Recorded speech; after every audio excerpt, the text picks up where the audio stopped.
Thank you, Pravina. Thank you so much. Hello, everyone. This is Muthulakshmi here, an educator and a storyteller. I would want to ask you, everyone, a very simple question. And I want you to be honest with yourself when you hear it.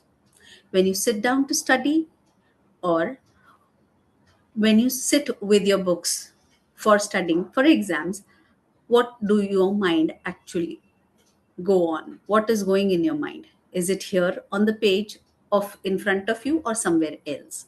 Worrying about the marks you don't have got yet, or comparing yourself to your classmates, replaying all the times, all that you have wasted.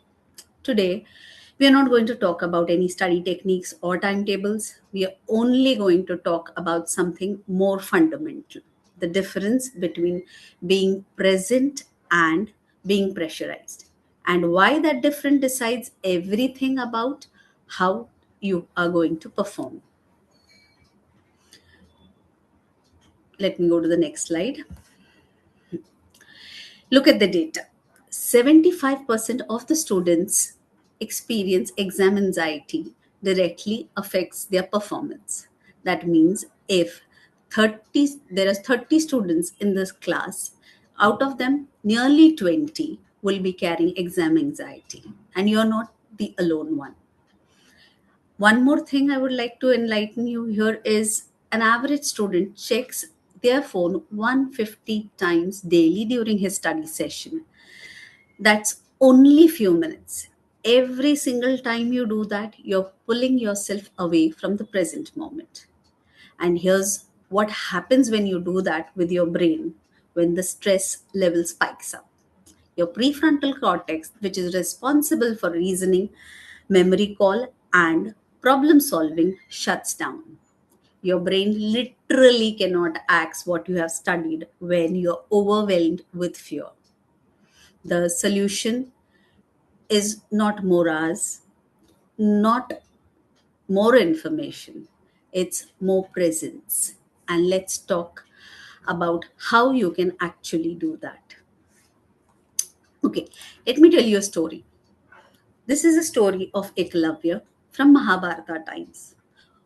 This is about a student. He had no teacher, no coaching classes, no textbook. He had approached Dronacharya, the greatest guru of that age, who actually rejected him, saying that he was not worthy. He had to quit. I mean, if you and me would have been there, we would have quit. But he didn't do that. He had every reason to do, but instead, he went into the forest, made a statue of his of Mr. of Dronacharya, and he practiced every day with complete and total present. No distraction, no comparison, no fear of result. Just the arrow and this moment.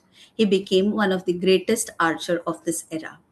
The full focus, that is complete attention at this moment, no comparison. He was not measuring against anybody else, no fear, not worrying about the future result, just now, the next arrow, the next moment. He didn't have better resources, but he had better presence, and so can we. Now, during the exams, the students face two kind of pressure to which pulls them away from the present situation. The first pull is the past. I wasted my time. I should have started earlier. Last year I failed. All these things feel very urgent. All these thoughts, but they cannot be changed. They only exist to steal your attention from where it actually counts. And the second pull is your future. What if I blank out? What will my parents think? My career will be over, and all those stuff. But these thoughts feel important, but the exam doesn't live here either. It lives in the present. That is this page, this concept, this breath, and right now. Bhagavad Gita perfectly tells us you have the right to act, but not obsess over the outcome. Do the work at this moment fully and completely, and let the results take care of themselves. So, how do we do that? Before that, what creeps in is the anxiety. Now, anxiety doesn't come in as one big wave. It speaks to you in three specific voices. You need to learn to recognize them and stop being controlled by them. The first voice is your body. Your heart pounds, your palms sweat, your mind goes blank. And here's what I want you to know: your body is not betraying you, it is trying to protect you. It's the survival response. Your job is not to redirect that energy, not to fight. The second one is your breath. Short breath, shallow breathing signals your nervous system that there is danger. A long, slow exhale does totally the opposite. It tells your system, you're safe, I'm here. You have an access to your breath, always. And the third voice is your thought. What if I forget everything? Others are better prepared. Here is another practice. Name that thought. Don't become it. There's a beautiful concept from Mandukya Upanishad called Sakshi Bhava, which means witness the consciousness. You are your you are not at all your anxious thoughts. You are the awareness watching those thoughts rise and pass. So next time when panic arises in the exam hall, instead of saying I'm terrified, just try noticing the fear arising. Say, I am here. I chose to focus. That one shift changes everything. So let's change the slide too. So, what is the story that the mind tells or we tell ourselves while going to the exam hall? Because that is what that determines how you're going to perform in your exam. So the common story, it sounds like my worth is equal my marks. I must remember everything. If I feel anxious, I'll fail. The exam decides my whole future. Do you hear how much pressure this story is carrying? No human can perform better under this weight. So here's the truth: what we actually frees you from this. Your effort is your identity, not your result. Your trust, you have to trust what you have prepared. Anxiety means care. And you can redirect that caring into focus. And this moment, right now, is the moment where you actually show up. Then, when you're inside the exam hall and the practice looks like this: the paper arrives and panic rises. That's all. What you need to do here: breathe. You're here. The paper is also here. That's all. You read a question, one thought, not the whole paper. Your mind wanders towards the marks. Bring it back to this sentence. And then when you walk, whatever the result is, you have showed up fully. That is your dharma. Exam not only tests your knowledge, it tests your ability to be performing and be present under the pressure. Now, you can't perform without the tools. So, here are the three tools. You can use it during your exam seasons. Before exam, what is the one tool you can use during your exam and after exam? So, before exam, the tool which I would like to mention here is 478 breath. It's from the ancient pranayam, which is before entry. You have to inhale for 4 counts, hold for 7, exhale for 8. Do it 2 times before you enter the hall. Your nervous system resets instantly. The second one is the 5-second anchor, I call it.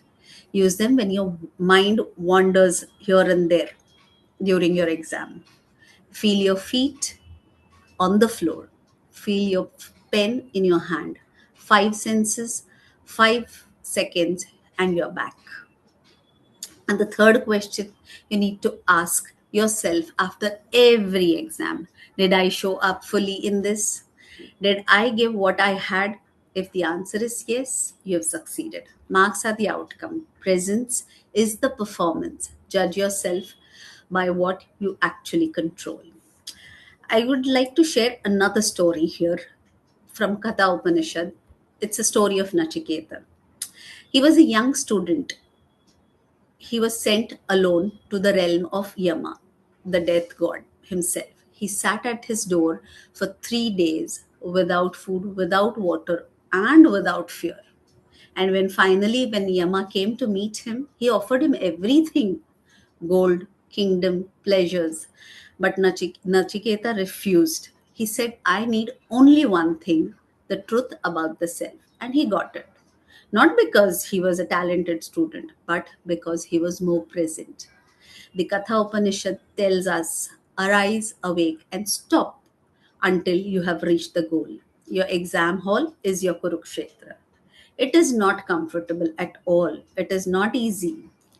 It is exactly where your presence gets tested and where you can shine. Before your exam, ask yourself honestly, am I studying out of fear, scattered, comparing? Or I'm studying from presence, focused, trusting, one step at a time? The answer to that is more important than any chapter you will be revising tonight. I would leave you with the four remembrances. Read them slowly. Ekalavya had no teacher. Presence was his guru. Arjuna had every reason to quit. Presence made him a warrior. Nachiketa faced death. Presence gave him wisdom. And you, my dear friends, you have the question paper, and presence will give you all your answers. So, your marks do not define your worth. Your presence in the moment defines your power. The exam is not the battlefield. Your mind is, and you, like Arjuna, chose to be here. Breathe. Anchor yourself in this moment. Focus one question at a time. Begin when you're ready, right now.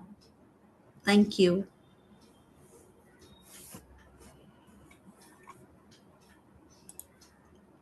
Yeah. Yeah, you've stopped sharing the screen, ma'am. Yes, yes, I have. Yes. I have.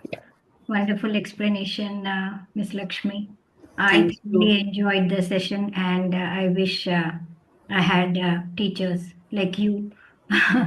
You know, when our times, during our times, like, the stress factor, the more stress, the more serious you are, kind of, Yes. right? Right, right. Right. That So, that was the you, time when we all did the same. I guess we that's also true. faced the same thing.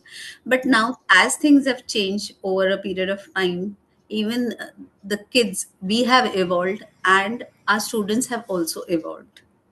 So evolution is happening. So that's what keeps us moving. Yes. So wonderful explanation, ma'am. You using the examples of Nachiketa and Ekalavya. So Yes. based on your examples and the slides, I will Yes. ask you a couple of questions. How did you develop this framework combining ancient philosophy with modern psychology? Uh, to be very frank, I have been brought up. I heard the story since my childhood from my father. Mhm. I've been hearing that. So, over a period of time, as of now, if I see, hardly the kids would know more of our history or our culture or our roots. As I already introduced myself as an educator, I found that kids are not matlab, they don't know the history, history, our own culture. So that is when I started with the modern thing, because kids are not going to listen. There was a king, this happened, that happened. Nay, if you combine both together, that is what worked for me as an educator while taking my classes. And I thought that is the best thing. I could use my knowledge as well as be tech savvy and use the modern equipments and Yes. the modern technology, and give the best to the students what they need to. Yes, ma'am. So what inspired you to focus on this topic, specifically on exam anxiety? because rather than the students, as an educator, I do get stressed. I get stressed more. So that is one reason. And what happens, I've seen kids, as I have mentioned in the slides also, kids go blank, whereas they have done the revision once, twice, thrice. Still, they would go blank. Right. It's not that they are not capable or they have not done or wasted their time, nothing of that sort, but still kids go blank. So that is when I realized that the stress levels are going high even with the kids, forget the teachers itself, even with the kids. So Right. that is the reason why I thought this is the best thing. And exam seasons are going on, so Right. no better time for me True. to talk on this topic. Absolutely. So, coming to the breathing technique, ma'am, you have explained about it. So, Yes. can 478 breathing technique be adapted for younger students too? What would be the age limit? What would you? There's no age limit. See, it's just that pranayam belongs to the our yoga. If Mhm, so, in that breathing exercise, you start breathing once you are here on the earth. mhm. So Right, breathing exercises for younger kids, I won't ask them to hold. If it is happening, if they are able to do that, well and good. We can't force that. But yes, to the teenager or from fifth or seventh, fifth standard, and all, I would say primary students also would be able to do this. right. Maybe they can take a long, deep breath Long breath. and Yes. relax, And right? you need obviously the teacher, if it happens in school, best, I would say. And as it is, we are including yoga sessions in our curriculum. Right, So I think that should help. And that right, helps a lot. right. So, what role should parents play in reducing exam pressure? Teachers will do their job. They will teach the Yes. children Right. everything. Yeah, Parents, parents. as a parent, I would suggest that parents should be there, as this whatever I have mentioned in the talk today. It's not only for the students, it is for everybody. Possibly here I have majorly focused on the students, but presence with for us also, for the matter of fact, even as teacher, parents, being in the present is what is the most important thing. Right. That's what I would suggest. I mean, let the child, give that freedom and that liberty to the child to do it on its own. And you need to believe in the child. Yeah, okay.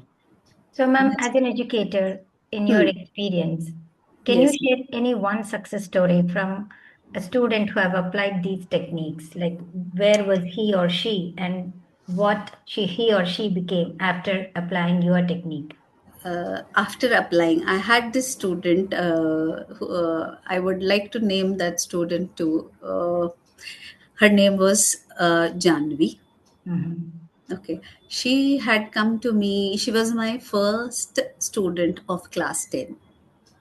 mhm, So she was very good at studies, no problems, no wasting time, nothing of that sort. But as I said, I shared the example, kids going blank, it was of hers only. So just before the board exam, she was like, Ma'am, I won't remember this. What do I do? How do I go about? And this is something during those times, it was around maybe 10 to 15 years back, possibly. That is when I came across this breathing technique exercise, and I said, let's do it together.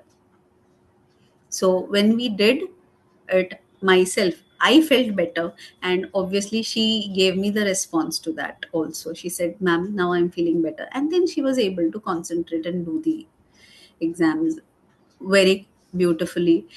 Presently, she's working as an architect. great, great.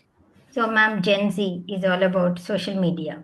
You Yes. cannot, you cannot take anything, not only for them, I think every generation now. Even we are doing the same. Yes, We yes. can't blame the Gen Z for that. True, true. Absolutely right. But how does social media specifically impact exam preparation presence?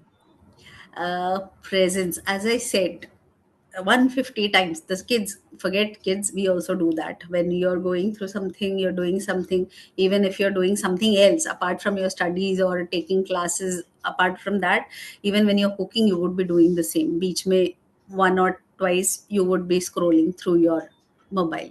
So we Right. all do that. While doing that, we mess up something else by that time, and Right. then we start repairing that. Mhm. So True. that is what. So we have to, matlab, if you're present, if you concentrate only one thing at a time. I'm not talking about multitasking here. I'm Right. saying take up one job or take up one task, finish it completely, then switch on to the next one. Mhm. That's Right. what I would suggest, and that's what I do. Suggest to chodo, I also do the same thing.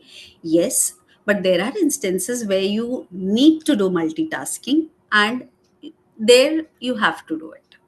Yes, you need to practice the time management. Yes, perfectly. Yes, ma'am. So, ma'am, not all kids, all children, Hmm. anyone Hmm. are of at the same level. How do Yes. you address students who have experienced repeated academic, I won't call it failure, but uh, Hmm. hurdle kind of? In that case, we need to actually study the child. Right. Excuse me. Sorry. Yeah. We need to actually study with the child, talk with the child, understand him or her as to which subjects or what, apart from the studies. We need to understand what is the environment where he's being brought up or being schooled, or matlab, what is his environment where he's going on around him. We need to study the environment too. Only after that we'll be able to work on that. It's not only and only studies. It's not only and only academics. It doesn't happen that way. Okay. So, ma'am, are there any subject-specific applications of these techniques? Like, No, I have not done it with subject application. I like, mean, I don't take it subject wise. It's for me the child or the no. student. Mhm. That is what is matter, not subject specific. So how should the students Hmm. maintain presence during multi-day exam periods? Monthly day exam periods. It's again monthly if it is only one or two lessons. And I don't know. I'm talking about multi-day, like one day, two Huh? exams. Like in the first half, one exam, second half, another exam. Sometimes it like Okay. we call Two it unit exams. tests or like Okay. assignment. Yes. Okay, okay. Even there, as I said, if there are two subjects on one particular day, even Mhm. there, the portion would be very less. Earlier, it was not like that, but now they have really very cut down to one or two lessons.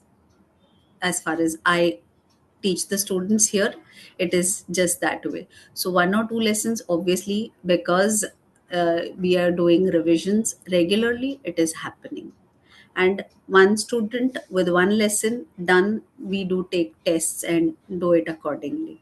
So they are into that routine. It is not a thing which can be achieved in one particular day. This is a process which happens one by one, and only then it starts giving you result. It doesn't happen one fine day. Right. So, ma'am, can these techniques help with post-exam result anxiety too? Yes, of course. As I said, what Geeta mentions, being present. If when the child is actually, I'll come up with the same example of my student Janvi during her, matlab, again, the same technique. You can apply your breath pranayam. You can do that. If you're doing that, automatically your anxiety to some extent, yes, it you calm down yourself, and it helps a lot doing that. More than the student, the parents need to be doing this, Right, ma'am. Thank you because so much. it's students, yes, they are anxious, but when the parents get anxious, that adds up to their anxiousness, and the heart rate goes on doubling, you would say. True, absolutely true. So, last question, but not the least, and I feel like it's the most important one. How has your own practice of presence evolved through teaching this? Through teaching this, I would tell you my phases before being present and the earlier or the way I used to teach earlier. I mean, I'll tell you, whenever the kids had papers, exams, during the exams, I was stressed a lot. I never used to have, I used to have headaches, migraine, then I used to feel nauseous also. I had hell lot of health problems because of my stress. And after practicing these things which I have mentioned, these things have actually brought down my stress level to a very great extent that, yeah, I won't lie saying that I don't have any stress when the kids have exams. No, I do have, but it is under my control. Right. Yeah, because you feel the responsibility kind, right? Yes, That yes. that makes sense. Whenever it's like I'm seeing that anxiety or that stress as a third person. So Right, when you start seeing it as a third person, you're not representing the stress. I have stress, I have stress. It's not like this. I'm getting stressed. No, I am not stressed. Stress is something, a kind of feeling which I have at that time. So when I name it, you are stressed, he's outside. He's right, not the person. It is not Mutulakshmi. right. On that note, thank you, Miss Muthulakshmi, for that insightful and thought-provoking presentation, ma'am. I Thank you. truly Thank you, appreciate Praveen. you sharing your expertise on our platform today. And before I end the session, anything else you want to mention, ma'am? I would like to thank you for giving me this opportunity, Praveena. We are It honored. has, I mean, if somewhere even one of the child is able to be helped with this talk show, I would be very happy. I'm sure they will, ma'am. They will. I, Definitely they will. that's done. My job is done. That's what I would feel. Thank Thank you. you. Thank you, Thank you Praveena. so much. Have a great day. I'll end the meeting now. You too. Thank you.